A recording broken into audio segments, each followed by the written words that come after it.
Good evening, ladies and gentlemen. Ready for some drive time pastors talk tonight? Why would you think it's evening?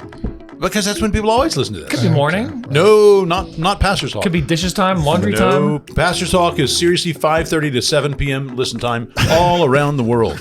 It's not just America. In Kenya, Pastor John Musimi of North Point Church in Nairobi just told me 2 weeks ago that he's listened to literally every single episode of Pastor Talk in preparation for planting North Point Church. Did he say anything about 5:30 to 7?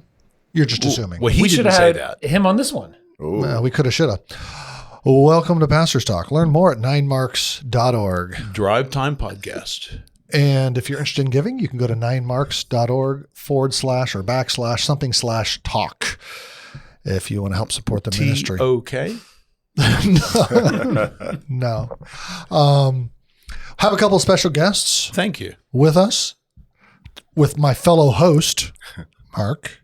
Bobby Jamieson, associate pastor, who when he walked into the room said, "This is your home away from home." It is my home away from home. Sorry, hope you guys aren't getting sick of me, dear Never. Pastors No. Talk listeners. Well, here's the deal. We know Bobby's about to leave us, and we're like, let's grab him as much as we can before he leaves Happy us. to be grabbed. And then we also have assistant pastor, Welton Bonner. Yes, sir. Welton, thank you for being here. Happy to be here with you, brother. Have you've been on this before, right? In some capacity? I don't think so. I don't think so. But I'm happy to be on. That's a shame on us. Pretty sure that was your decision, Jonathan. Yeah, that's right. You can always have him again. No corporate identification. Not there. Oh, Not there. What we're gonna think about today is not planning, but preparing to plant. And I know you've taken a slight turn lately, but we're just gonna stick with the preparing to plant. Mark, I'm gonna start with you. Young men come to you and they say, "Hey, I think I want to go plant a church, or pastor a church, revitalize a church." Do you look for different things between those two kinds of men? The guy who says, "I want to plant," versus the guy who says, "I want to pastor/revitalize." And do the elders think about those two? Not just you, but you and your elders.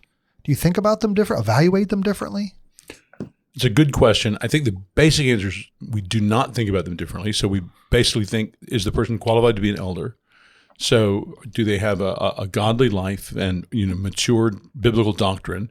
I'm not saying, perfect in their understanding or perfect in their living, but, a God marked by godliness. And do they seem to be a change agent? Are others affected for godliness by their interactions with them?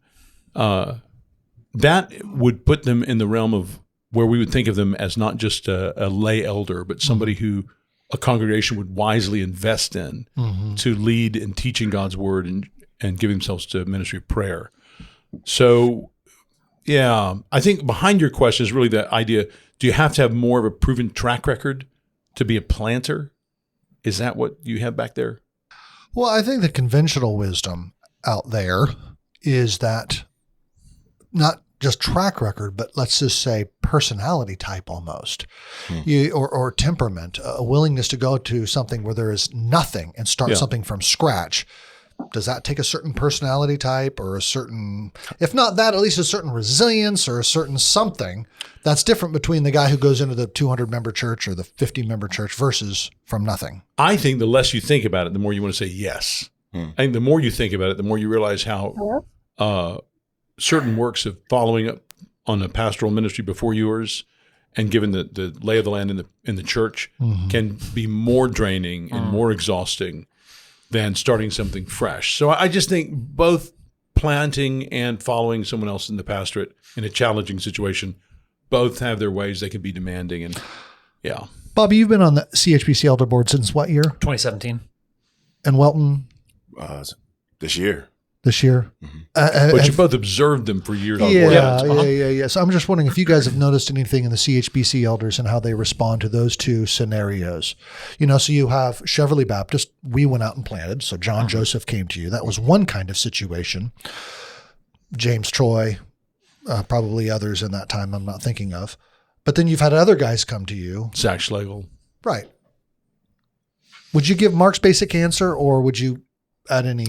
Well, I think so with maybe two nuances. One is that I do think the closer a work is to starting from scratch and on your own, the more just prudentially. A brother should be gifted in evangelism and have a little bit of an entrepreneurial kind of personality, just as a matter of prudence. And I think there's just a different it's still worth thinking about the shape of the work to the shape of a given guy's personality. So some church plants, like if you have lay elders from day one and multiple partner churches and a lot of godly people, and it's kind of coming ready made, and you don't have to have that much of a church planter kind of gift or personality profile. On the other hand, even some, taking over a large-ish church from a healthy pastor, that's one thing. Restarting something messy almost from scratch, that's another. And you can think about brothers we've sent out with kind of different temperaments, to that type of work. So I do think, both the more it's kind of starting from scratch, the more that plays into it. And then you want to suit the work to the guy's kind of temperament. So you think of there being existing challenging situations in churches, and that's true. But let's say you're planting with a group of 45 people that somewhat, some of them well. You don't know what landmines are there in some of those individuals and their own experience. So I know it's not the same thing as a structured church and a deacon board that maybe was challenging, but you still have people with histories, with pasts, and that will affect what you do going forward. Question for you, Welton, and then back to you, Bobby. As you thought through, I want to pastor or I want to plant, and most recently, you've been preparing to plant, but most recently, you're deciding to actually interview at an existing church. Yeah. But even if we back up from that for a second, how did you think through planting versus pastoring? And then the same question to you, Bobby. Yeah, my journey has been a little bit backwards in many ways. I got drafted into church planting with my dad. And God opened doors for me to join that work, and then they eventually, after 7 years, asked me to be the lead pastor. So it was like, kind of grew into that role. But then one of my first acts as the lead pastor was to shut the church down, and believing that we were kind of like a premature baby out of the womb. And so we needed to go back into the incubator and get better resourced, better trained, and so that we can get sent back out. So that was kind of my fixation. That's the plan. I'm sticking to it. And so a big part of that was more so the desire for the community I wanted to see. And I was happy to, if there was a church that was open to having me pastor them that came ready-made, I was happy to do it, because oftentimes in church planting scenarios, especially in the inner city, people think it's weird if you don't have a building. So it's like, so I was So it's not that you're like, I'm dying to plant. It was more like, we need something there. Let's do it. Just want to see more faithful work. And so that kind of the burden for the community, the desire to see a faithful, godly, healthy church there was driving it. So yet I knew, if I could kind of start and inspect every beam or every brick that was going to be a part of this, then that would make the church potentially more healthy, I suppose. So that was another bonus that pushed me towards planting originally. But more recently, you've been thinking, hey, there might be opportunities, interview possibilities, and so you're open to that as well. Yeah, and that was, honestly, my heart kind of shifted. Yeah, because I was introduced to the idea about 2 years ago, a church that my father had pastored for about 9 years. Their pastor was retired. Do we want to get into that? Yeah, that's probably a lot. No, I'm just thinking, we don't know what's going to happen, right? Yeah, that's true. I mean, no, I think they're fine. If they pray for me, pray for the Lord's will. I don't, And it could be decided by the time this is out. Yeah, true that. But long story short, they were looking for a lead pastor there because their lead pastor was retiring. I ran into him at the SBC. He was like, well, you should apply. And I'm like, no, I shouldn't. I didn't tell him that, but in my heart, I felt it. Thought bubble. And so exactly. And then, they invited me to preach a pulpit supply situation. And it was just like, every time I preached there, it's like my heart was taking just over. Clicking. Yeah. And it like congregation, probably about average age 65, about 100 members or so, but it seats probably like 400 to 500 perhaps. And so it's just, I just want to see a faithful church in a community that could really use one. Bobby, walk us through preparing to plant. What was step one? Well, I've aspired to be a senior pastor for a very long time. I have been happily serving here. It's been a joy for several years. I pursued a couple of pastoral opportunities that didn't work out, and a friend suggested planting in Chapel Hill specifically. He knew the area. He had been there. He'd thought about trying to plant there. It'd been on his mind ever since. And long story short, I started exploring that idea with my wife, who was very, very open to it. We have certain challenges and constraints in our family.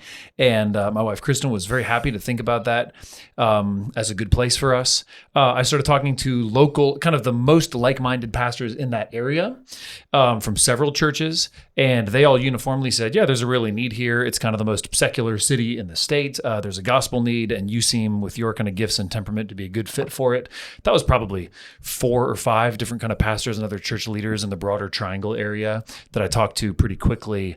Another factor was there are former CHBC members who have moved down there for work or study who are either in Chapel Hill or close enough that they could be part of a church plant, and really godly people who are great to kind of build a church on.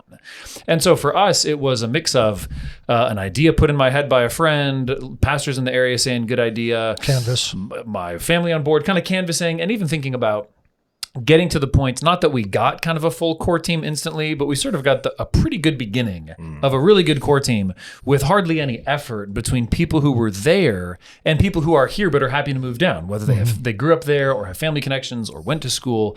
And so I wasn't looking to plant per se, but it seemed like pretty ripe conditions pretty quickly. And I was exploring other churches in the area looking for pastors. I talked to one church, kind of had one kind of candidating conversation. So it wasn't like I was dead set on planting. It was more like, let's see about a way to get here. Planting seems like a good way to do that. Mark, a long time ago in a galaxy far away, you planted a church. 1985 in Topsfield, Massachusetts. That's true. Was your first steps similar to Bobby's? I understand the specifics would be different, but were you kind of canvassing the area, talking to family? No, I'd lived there already for 3.5 years. Okay. Saw a lot of people come to Christ. There was a need. I was already preaching an evening service at another church. That just slipped out and then became its own church with the encouragement of the senior pastor of that liberal church that I was in. And you, likewise, Welton, you kind of knew the area like Mark, less like Bobby. Is that accurate? Yeah. Yeah. The church that my dad had planted was kind of even a replant of New Bible Baptist Church that was planted in the 80s in inner city DC. He says the 80s like it's a very long time ago. In a galaxy far, far away. That's right. And so by God's grace, that our connection to that community goes deep. And then I lived there for several years and, so a lot of those connections were there already and still are there. I go over to my old street on Edson Place and they like, what's up, pastor? What's up, preach? And so it's still a sweet greeting there. So that's why I'm like, I really want to see a faithful church, another faithful church, because there's already some that are there.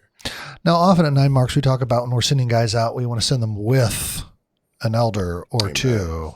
Jesus sends them about 2 by 2. And, Mike McKinley, whenever he talks about this topic, he says, oh, please, he went alone. Send me with someone.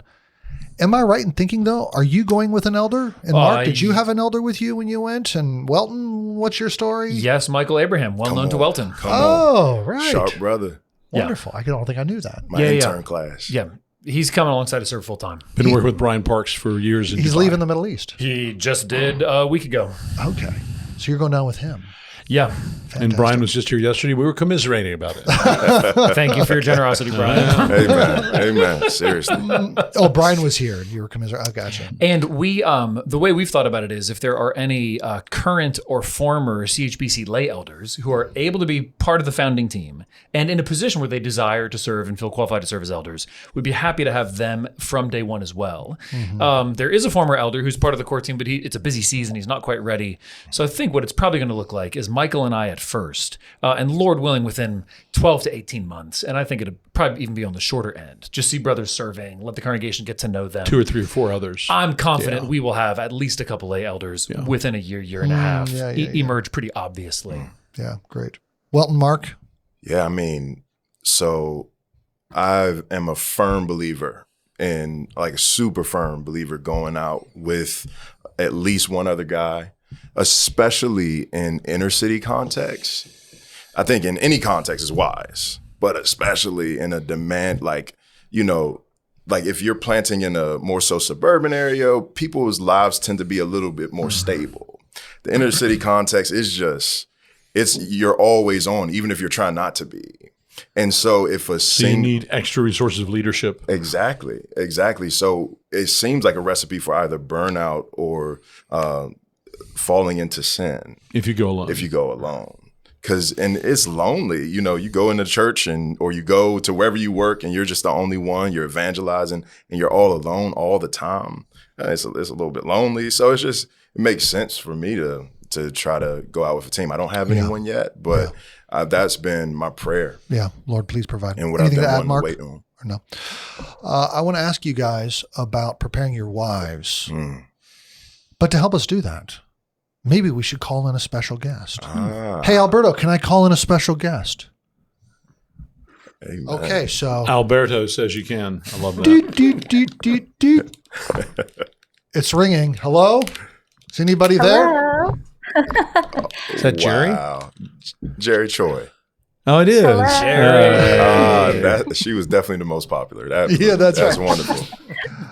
You are now hearing the voice of, apparently I wasn't in the room myself, but all reports indicate the most popular panelist in the last 9 Marks Weekender church planting panel. People enjoyed her contributions. We're grateful for them. Jerry, thank you for joining us. Thank you for having me. You and your husband, James, planted New Covenant Baptist Church in 2019? 2020. 2020. And I was going to ask the guys, hey, what did you do to help prepare your wives for planting? But I thought, hey, let's have Jerry on here and see what advice she has from a wife's perspective in preparing to plant. So what did you find? What would you recommend planter brothers to think about in how to love their wives well in the whole process? Yeah, no, that's such a great question, because I think seeing the desire in James in wanting to church plant, I was totally on board with everything. I had ideas. I was like, well, I'm going to do this, and I'm going to help you in this area, and these are the things that I'm going to do. But Connie so graciously Connie Dever gave me the advice, because I was going back and forth with her a lot on certain things, and she told me, you're just going to support your husband and your family, and that's going to be your job. And she was like, you're going to pray for your husband, and you're going to pray for the members of your church. And I was like, okay, great. And I'm going to do all these other things on the side. And she's like, no, this is what you're going to do. And little did I know, she was doing kind of the behind the scenes work, where she was meeting with some of our core team members to go over the children's ministry curriculum. And I had asked them, hey, I want to come to that meeting too. And one of the brothers said, no, you're not. Connie said you're not invited. And, at first I thought, oh man, like I can't do this. But you have no idea how loving and caring that was, because news quickly spread throughout our core team. Oh, Jerry's not doing this. She's not going to touch this. And these are ways that she's not going to, hurt herself for the church. Instead, she's going to be supporting her husband and supporting her family and supporting the church in other ways behind the scenes. And that was such a gift for her to do for me, and it freed me up to do all those things to support James during that first year, because there are so many things that came up. We didn't have a church building, and so our house is often used as the church office, meetings. We have Bible studies here, and so that time, not doing children's ministry or other things, freed me up to host, prepare the home, take the kids out when the house needed to be filled with people coming for Bible study. And so I think that was just so great, laying out the expectations. James also, during one of our interest meetings, went over it again with the members or the people that came. He said to them, my wife is here just as a member as well. I think there are expectations, because I also serve for 9 Marks as a community manager. So I do social media. I love doing newsletters, things like that. And so I think naturally people thought, because she does this for work, she would do this also for the church. But I have to tell you, I don't do any of that. And it's been such a joy to serve the church in other ways. So Jerry, 4 years on, that still seems like good advice? Yes. Great advice. Yeah. So the takeaway for pastors is, or planters, hey guys, do all you can to Be like Connie Dever. Well, Jerry, is part of that the age of your kids? Yes, we have 3 young children, and they have very busy schedules doing different activities. So yes, that's one of the biggest reasons why I think Connie gave me that advice, so that we could even prepare our family and our children for the big transition and the change. I loved how James said her job is to be a member. Like she's just a member. And I think that that's such a sacred role in a church. And just that frees you up just to faithfully just be present and to keep you from a lot of the burnout that I think even when we first joined a church plant, my wife experienced. So I think that that is great advice, and that's wonderful. Jerry, thank you for sharing that, sister. Any reflections for you personally on the dynamic of being the senior pastor's wife, trying to have friends in the church, maybe people's expectations for how close they'll be to you, even apart from like formal ministry? Any thoughts on that? Yeah. So before we church planted and actually went out, Leah Joseph and I met up and we talked, and she gave me a really sweet advice. And she said, start praying for friends now. Start praying for friends even now. And so that's what I did. I started praying for friends, and the Lord is so kind. I have friends that love me dearly in the church. And you know, all of that even started with discipling relationships. We started, so the original plan was for James to plant in 2020 Easter, but because of COVID, it got pushed back. And we couldn't have the face-to-face relational meetings. I mean, like we couldn't even meet together. And so I knew that having friends was so important. And so I just asked some of the sisters to read a book with me via Zoom. And so that's what we did. We met together through Zoom once a week and talked about what we read. And that just built such a sweet relationship. And I'm so thankful for them. Yeah. And so having friends is so important, because a lot of times people will come to you asking for certain advice, and they're always trying to ask me something, but they're always trying to get to James too. And so I realized friends is so sweet, and that's so needed. Jerry, I'm about to transition the guys to talking about how we prepare the church and educate the church and the core team and so forth. Any final comments either on the topic of how husbands can helpfully prepare their wives for the whole process, or where we're transitioning to on teaching the core team that you saw James do that was useful? Yeah. One thing that was really helpful was James encouraged me to read again the 9 Marks of a Healthy Church. And that's what I did. There's a good husband. We don't even do that in our internship program anymore.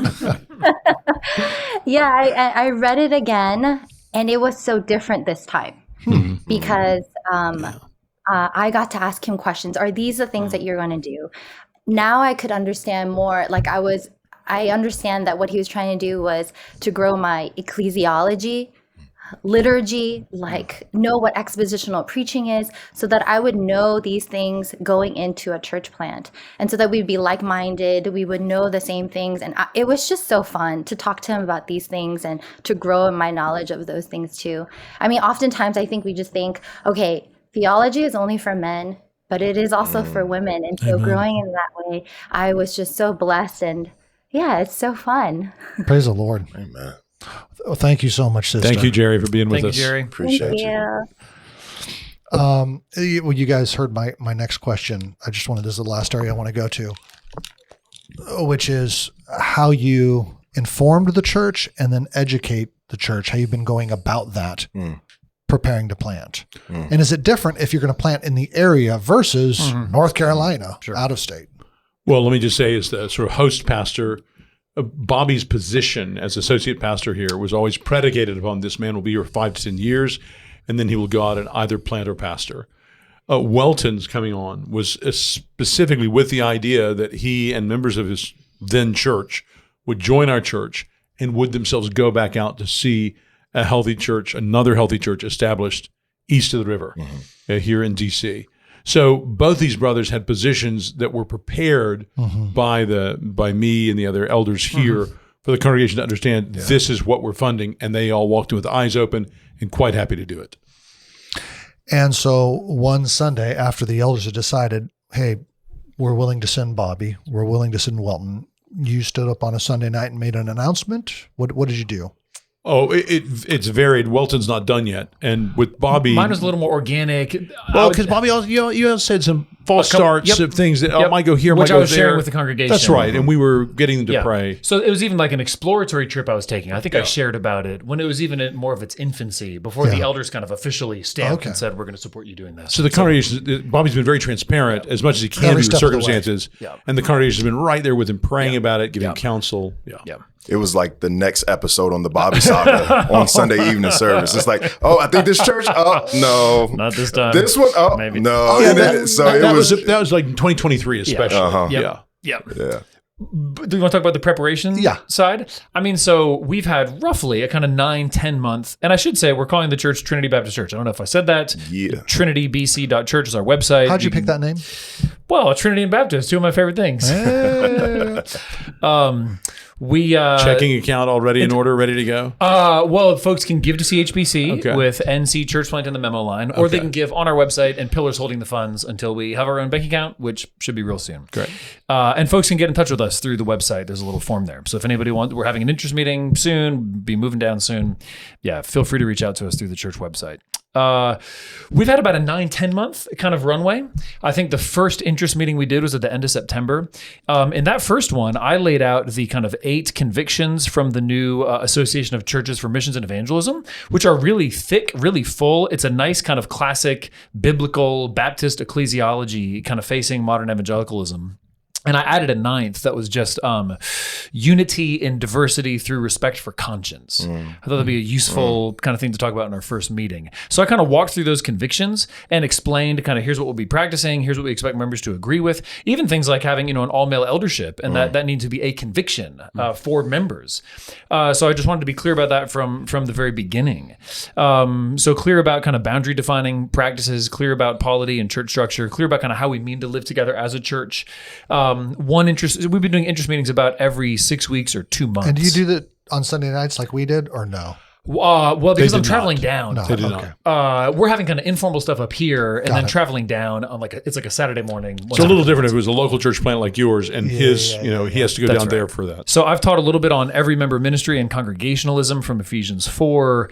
I've talked a little bit through a statement of faith and church covenant that we've kind of distributed. We haven't walked through it in detail. In our case, it's we have a number of current or former CHPC members, a number of people who are kind of familiar with our ministry. There's a little bit more knowledge and kind of buy-in of ecclesiology than I would expect from a sort of average church plant. And so obviously I want to teach explicitly and kind of form people together, but I think we're going to be able to have a relatively short kind of series of core team meetings when we're kind of ramping up to the beginning, which will effectively be like a large group membership class. Yeah. Teach through the statement of faith, teach through the church covenant, teach through key aspects of life together as a church, responsibilities of membership, things like that. This really is a CHBC core seminar on membership matters. I mean, in some ways it will be. Pretty close, maybe it's over 4 weeks or so. And of course, all throughout, we want people to be getting to know each other, praying for each other, building relationships. But I think we're able to trade on a large percentage of founding members kind of having these convictions built in a way that's a little bit different from a lot of church plants. So I think we're able to be a little bit lighter, though we still want to be explicit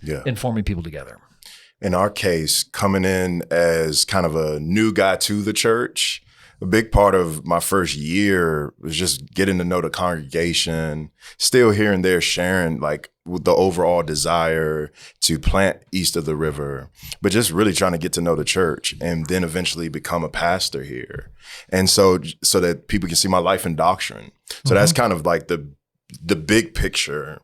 And then we began to go through the New Hampshire Statement of Faith. Kind of topically. And these are information meetings as well. Yeah, these are, I call them theology brunches. Oh, okay. Is food included? Yeah. And usually on Saturday. Yeah, usually on a Saturday. We start at 10 o'clock, end at 12:30. We eat, we get to know each other better. And so some people are coming and they just want to know more about the Trinity. They want to know more about the justification. Some people are coming because they're a non-believer and a friend brought them. And some people are coming because they're actually interested in the church plant.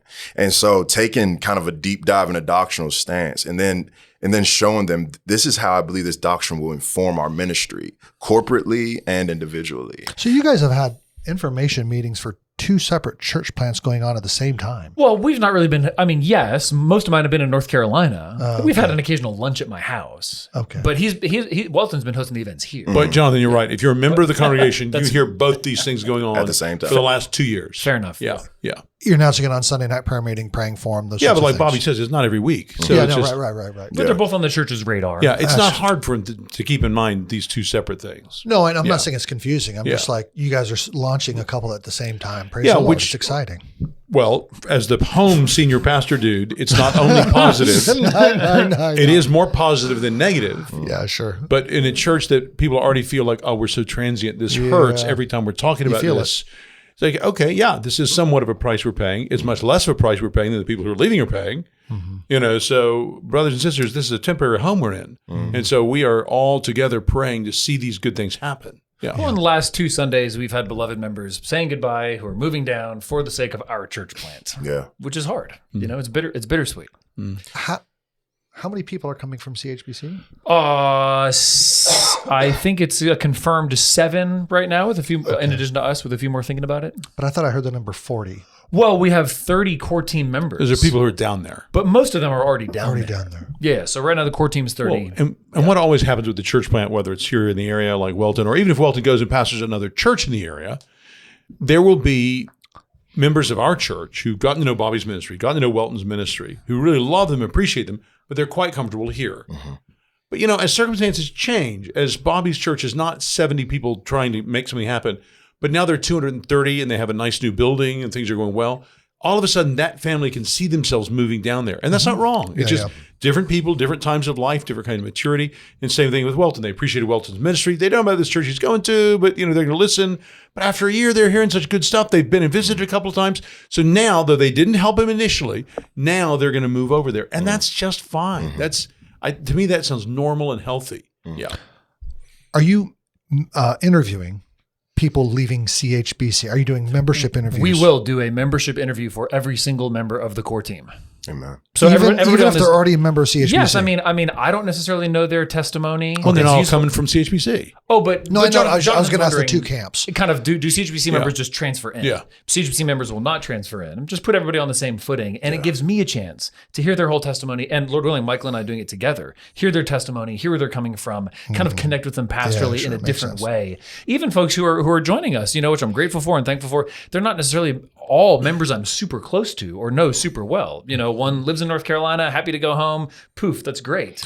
So yeah, we'll interview everybody. When we planted Cheverly Baptist in 2018 and we had 60 CHBC members, we did not interview them. That's a little different. That's like a pure cell division. Yeah, you had multiple elders from this church. You're all leaving 12 minutes from here. I mean, that's very different. Yeah. For me, it's funny sitting down with my parents and doing a membership interview with squinting at your dad. Tell me that detail again, Scott. Are you gonna do that? So I've already Even done your it with the Browns. I'm plan to do it with my parents. That way everybody knows what it's like. Everybody's been initiated. Yeah. But I think it's helpful for them because I think even as new people come, they're able to okay, this is new to me, because I think membership interviews have been historically familiar, but now it's a little bit, people are a little bit hesitant about them. Sure. So when they hear my parents are even willing to do it, I think that'll help. The water's safe. Guys, last question from me, and then any other comments you have. How have the two of you involved your boss, Mark Dever? Like, do you initiate conversations with him? Do you wait for him to come? I mean, what has that been? How do you do that? Yeah, usually when I have an idea that I think, okay, I need some input on this, because I don't have an associate pastor. I don't, so I'm like, I usually bring it up at staff meetings. So every week we as a staff go around with each staff member. And so that's usually when I'm bringing up ideas or thoughts or feedback. Or if I think it's a little bit more kind of exploratory, I'll bring it to him personally. Certainly initially stress testing the idea, seeking counsel, and then just kind of counsel as needed. And what has he done that's been helpful to you both? Well, I think one thing, Mark, you've done the whole time, I've been here and other brothers seeking pastorates, seeking pulpits elsewhere, is just having such a generous and open-handed attitude that, this scheme could fail. We might even be planning the budget around your leaving. If you don't leave and go do this, we will figure it out. We will keep providing for you. We will keep you here. Just it's been so energizing, encouraging, and frankly, it motivates kind of risk for the kingdom. Because, okay, well, Lord willing, Chris and I will hit a kind of tipping point, but that doesn't mean the Lord does this. Maybe he doesn't. We can hit a tipping point, then the Lord doesn't do it, and oh, well, what do we do? We're not being shoved off a conveyor belt. We're being cared for by a family. So I've just felt that the whole time. Somebody may be in your room, but the basement's always open. And I think from the moment I talked to you on the phone, before I even came to CHBC, I was like, kind of like, we need a home. Like, if we're going to shut down this church and we need to go be a part of a healthy church. So I called Mark, and the first thing he says is, we would love that. You could come, you could take some of my members, you could do the internship, take some of my members, we'll send you out. I'm like, what in the world? And so it's that same generosity from the beginning, that open-handedness, joy, giving me opportunities to preach here. It's been so sweet. Wise counsel, all that. It's been a gift. And that pastor can't always be like that. It depends on who the brothers are. In this case, you're looking at Bobby and Welton. These brothers are very clearly marked out as able to do this kind of work. And it is a joy and a privilege, and we assume the Lord is behind it. I could imagine scenarios, and I've been the object of scenarios. Don't have to imagine them. That's right. When people come to you asserting this is what God's will for their life is and informing you should be involved in it in particular ways, that you don't feel quite as persuaded. But in these cases, it's been just an utter joy for me and the congregation. Well, one more story to tell of our experience of going to Mark. And I'm sure I've told this in a past episode of Pastor's Talk, but assuming not everybody's listened to all of them. Sorry, John Massini. John Massini, North Point Church, Nairobi. Check it out. He has. Assuming John Massini is unique. When me and two other elders went to Mark and said, hey, we got John Joseph, we want to go plant Chevrolet Baptist. Mark said first, and what we all knew, well, I never really thought we should plant a church in Chevrolet. It was never quite my design. We all knew that. We were waiting for that. But then he went on and he said, but I have 3 of my elders sitting in front of me right now saying they all want to do this. And so I assume it must be from the Lord. And I'm going to get behind it and do whatever I can to support it. So that wasn't just generosity. It was changing direction in what he thought prudentially was best in light of the fact that 3 of his elders were saying something else. And that was a wonderful lesson for me. So thank you for that, brother. What a good thing to see a brother as gifted as John preach the gospel weekly. Yeah. Right. So if our work together gets Bobby and Welton out there from off the bench onto preaching not 13 Sundays a year or 7 Sundays a year, but every Sunday, that's a win. Guys, we're at 38 minutes, way which is too like long. Way we should divide it into 2 episodes. So thanks for your time. Hope you made it home. Thank you. Thank you.